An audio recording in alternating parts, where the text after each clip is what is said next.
আসসালামু আলাইকুম বন্ধুরা, ববি রান্নাঘরে আপনাদের সবাইকে আমার স্বাগত জানাই। আজ আমি শুরু করছি একটি নতুন রেসিপি, ময়দা ও সুজি দিয়ে বিস্কুট।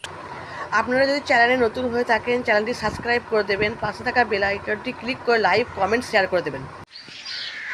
দেখুন বন্ধুরা, প্রথমে আমি এখানে 1.5 কাপ মতো সুজি নিয়ে নিয়েছি, আর এখানে নিয়ে নিয়েছি 1.5 কাপ মতো ময়দা।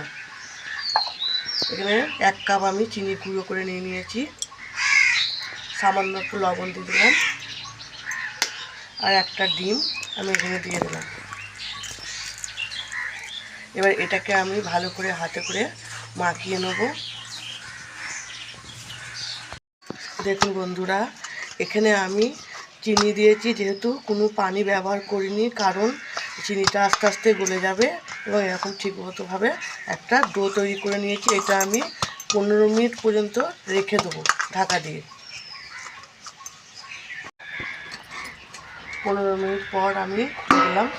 দেখুন বন্ধুরা, কত সুন্দর সেট হয়ে গেছে এটা।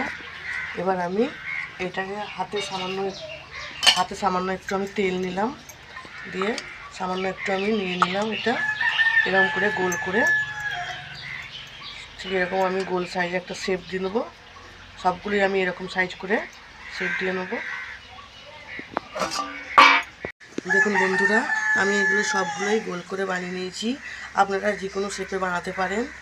এবার আমি এগুলো একটা ডিজাইন দিয়ে নেবো ছুরি করে, এরকম করে সবগুলোই আমি এরকম করে ডিজাইন করে নেবো, দিয়ে আমি তেলে ছেঁকে নেবো এগুলো। দেখুন বন্ধুরা, এখানে আমি তেলটা কড়াইয়ের মধ্যে গরম করতে দিয়েছি। তেলটা আমার গরম হয়ে গেছে। এবার আমি বিস্কুটগুলো সব একে একে ছেড়ে দেবো তেলের মধ্যে। বন্ধুরা, একটা কথা আমার বলতে ভুল হয়ে গেছে, এখানে আমি ডুবো তেলে ছেঁকে নেবো ভালো করে। আমি ভেজে নেবো বলেছিলাম, এটা আমি একটু বেশি করে তেল দিয়ে ডুবো তেলে ছেঁকে নেবো। এবার আমি সবগুলো দিয়ে দেবো, এগুলো উল্টো পাল্টে আমি ভালোভাবে এগুলো ছেঁকে নেবো। দেখুন বন্ধুরা, আমার এক পিঠ হয়ে গেছে। এবার আমি উল্টে দেবো, এরকম করে সবগুলোই আমি উল্টে দেবো। দেখুন বন্ধুরা, বিস্কুটগুলো আমার সবই ভাজা হয়ে গেছে। এবার আমি ছেঁকে সব তুলে নেব। দেখুন বন্ধুরা, ময়দা ও সুজি দিয়ে বিস্কুটগুলো আমার হয়ে গেছে। কত সুন্দর হয়েছে। আপনারা বাড়িতে একবার হলেও ট্রাই করবেন। দেখা হচ্ছে নেক্সট ভিডিওয়।